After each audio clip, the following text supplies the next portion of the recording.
बंगला काय म्हणायचं साईज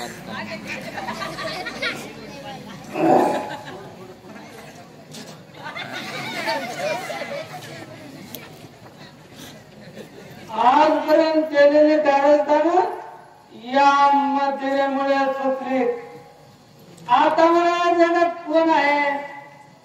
एक विस्की आणि दुसरा म्हणजे तू. एक मुलगी होती, तिचा एका प्रतापाशी लग्न लावून मोकळा झालोय. आता मला कशाची चिंता आहे? कोट्याधीश आहे मी, कोट्याधीश. आणि कोट्याधीश होण्यासाठी काय काय केलं हे सारं तुलाच माहित आहे.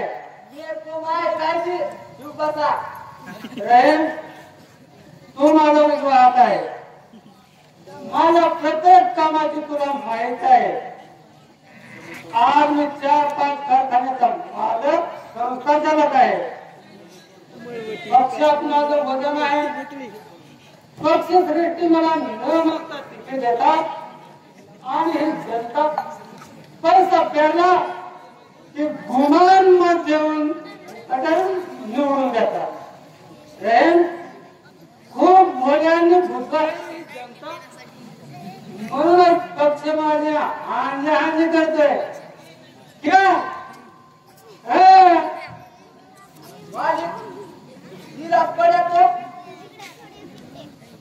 तेरे माँ पूजी जाके हाथ में तुझे क्या होता है बैठने को खाली इसको पर लोग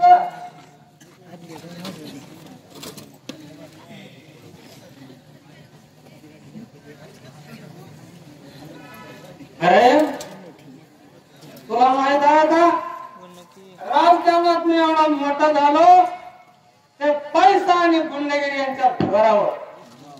ज्या निघाने मला आव्हानं दिली त्या सर्वांचा नायनाट केला मी. क्या मराठी म्हणतात मला रहीम. तो अविनाशचा बाप काय नाव त्याचं? चंद्रकांत मोहिते मालिक. हा तो चंद्रकांत मोहिते. क्या हो मालिक? साल्याला मी माझ्या कारखान्यात कामाला घेतले आणि कामगाराचा नेता म्हणून माझ्या विरोध कट करायला करू लागला. माझ्या विरोधात इलेक्शनला उभारायचा विचार होता त्याचा. खरं सांगू राहील, तो जर माझ्या विरोधात उभा राहिला असता तर चीट केला असतं मला त्याने. म्हणूनच कार ऍक्सिडेंट मध्ये खल्लास करून टाकता माझ्या माणसं मारतो. मालिक जरा हळू बोलो. कुणी तर ऐकेल. बिचार को भी कान असतात मागतात. असू देत, भिंतीचेच काम काय पण माणसाच्या मान कपण्याची ताकद आहे माझ्या. मालिक कोण काय या बिल काढ का? यो काय आपलं दार काढ का? कोण आलाय रे मूर्ख? काढ दार आणि येऊ दे त्याला हात.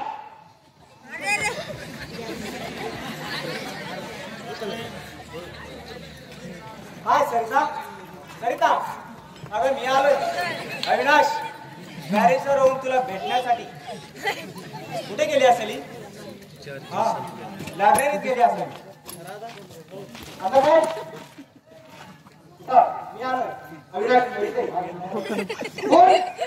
अविनाश तू? अरे इंग्लंडला गेला पण भारतीय संस्कृती नाही विसरला. आता काय आकाशात उडून घेणाऱ्या मुक्ताला कर्तव्य लक्षाकडे लक्ष ठेवावंच लागतं. माणूस ज्या मातीत जन्मतो त्या मातीचे कण त्याच्या पायाला चिकटलेले असतात. माणूस कुठेही भटकला तरी ज्या मातीत ज्या जन्मभूमीत जन्मलेला असतो त्यातील आठवणी, माणसं, संस्कृती या उराशी बाळगूनच जगावं लागतं. खूप समजदार आहे. डायरेक्टर झालाय पक्ष. हो बॅरिस्टर होऊनच करत आलं. सरिता दिसत नाही घरात. ती बाहेर गेली. कुठे गेली आहे आणि कधी येणार? परत येण्यासाठीच गेली आहे ती. म्हणजे म्हणायचे का आपल्याला? का नाही परत येणार? कुठे गेली आहे ती? काही सांगता येणार नाही.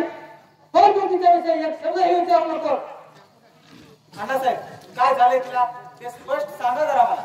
हरण्याची हिंमत आहे तुझी? हो. सर्व मुद्द्यावर हात ठेवून आहे. तिथे एका प्राध्यापकाशी लग्न लावून दिले मी. काय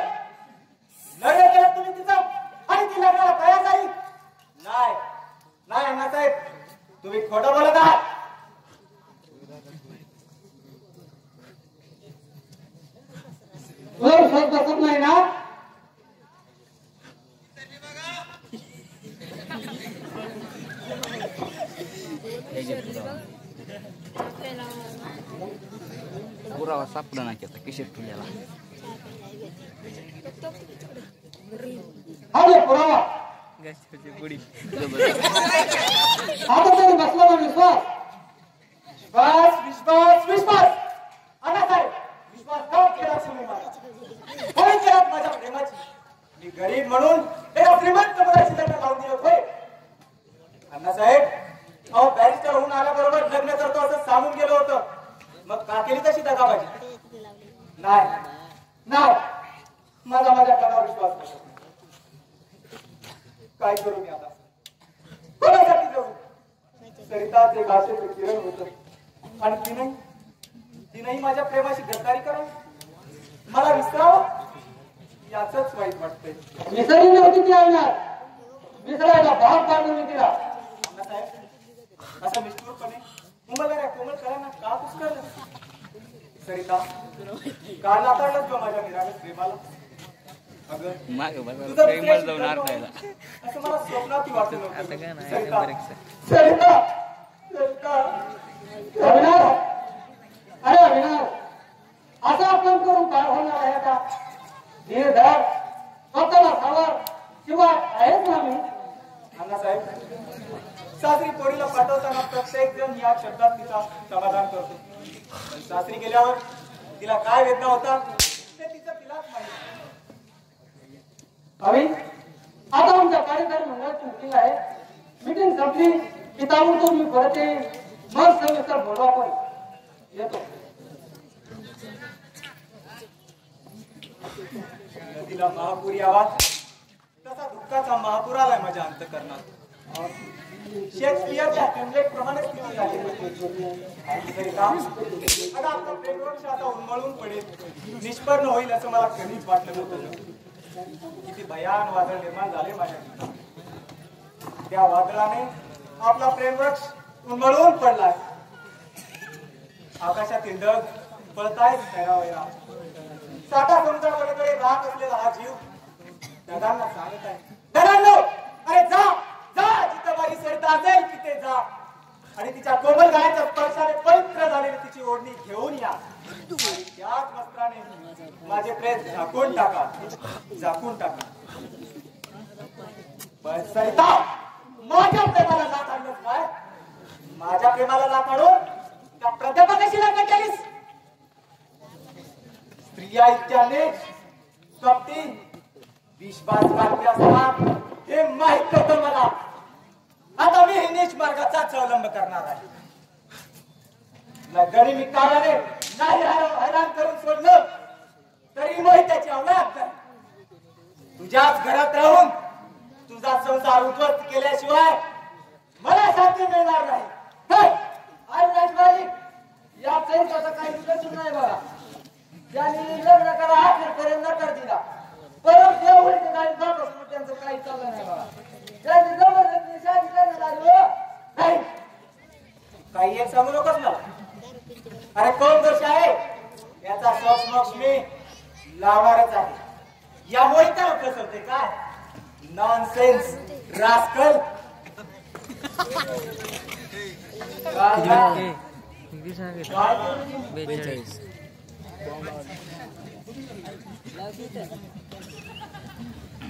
नामा खान तो काय गाणं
तेरी उम्र बड़ी रही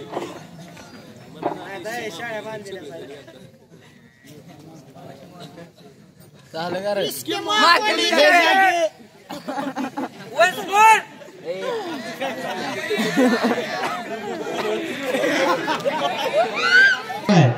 मित्रमंडळ एकोरगा कल्लू बालू यांनी राधाच्या पात्राला 20 रुपयाचं बक्षीस दिलेलं आहे. ते राधाने स्वीकारायचंय. राधा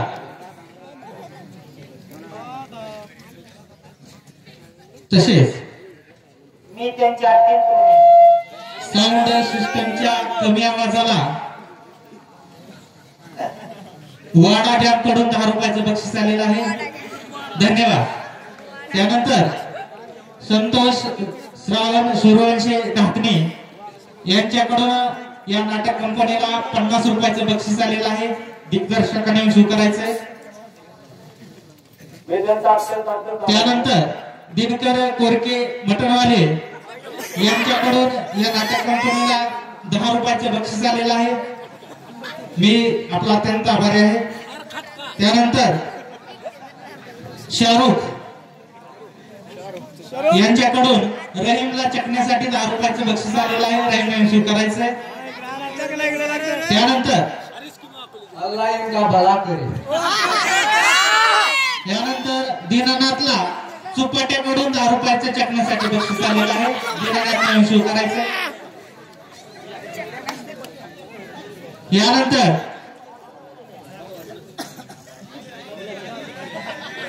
त्यांचा पुतण्या आहे त्यांच्याकडून 10 रुपये चकण्यासाठी बक्षीस आलेलं आहे. त्यानंतर अर्जुन नाना यांच्याकडून कवालीसाठी 10 रुपयाचं बक्षीस आलेलं आहे. रहीमने स्वीकारायचंय. यात आवडतो. त्यानंतर याच कवालीसाठी याच कवालीसाठी संतोष श्रावण सूर्यवंशी ढाकणे यांच्याकडून 51 रुपयाचं बक्षीस आलेलं आहे. रहीमने स्वीकारायचंय. धन्यवाद. यानंतर HK गायकवाड धानोरी यांच्याकडून या कवालीला 20 रुपयाचं बक्षीस आलेलं आहे. रहीमने स्वीकारायचंय. थँक्यू. त्यानंतर प्रणव कलेक्शन एकोरगा यांच्याकडून सुद्धा 20 रुपयाचं बक्षीस या कवालीला आलेलं आहे. धन्यवाद. स्वीकारायचंय. अविनाश साबळे यांच्याकडून या नाटक कंपनीला 101 रुपयाचं बक्षीस आलेलं आहे. दिग्दर्शकाने स्वीकारायचंय. धन्यवाद. अशा प्रकारे बक्षीस आलेले आहेत. आतापर्यंत जसं शांततेचं सहकार्य केला तसंच यापुढे अपेक्षित आहे. यानंतर पहिल्या अंकातील दुसरा प्रवेश या ठिकाणी आपल्या समोर सादर होत आहे. धन्यवाद.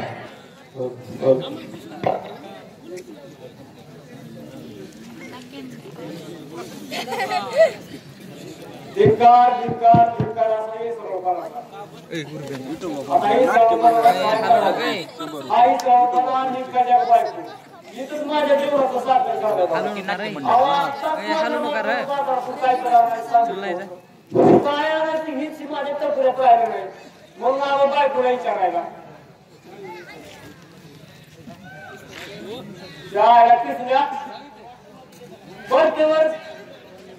अरे वर प्रत्येक काम बायकोला विचारायचं असतं. असं पुरा करून शिकला तुला पुरा माझ्या मनाचं शिकण्यावर दुसरं पुण्याकडून कशाला शिकू. तुझ्या संसाराची कसं होईल ना तुझं कसं होईल तसं होईल. त्याची कशाला करून मी शिकता. आणि असं इथंच काही बोलत बसलो तर इथंच कशा पायावर घेत विसरून जायचो. बायको अरे बायको बायको जाऊ व्यक्त करत राहिलं नाही मला. राजे अरे राजे पाहिले मग तुला तिथून आलाय काय झाला बाई मला लागली होती काय असं समजून बोलायला काय बोलायला लागलीस तू. कसं पण तुला दिवसाचं पण बघायला लागलीस तू.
Once more.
माझ्या मागे लागली आणि तिला काय करावं हे विसरून जातं.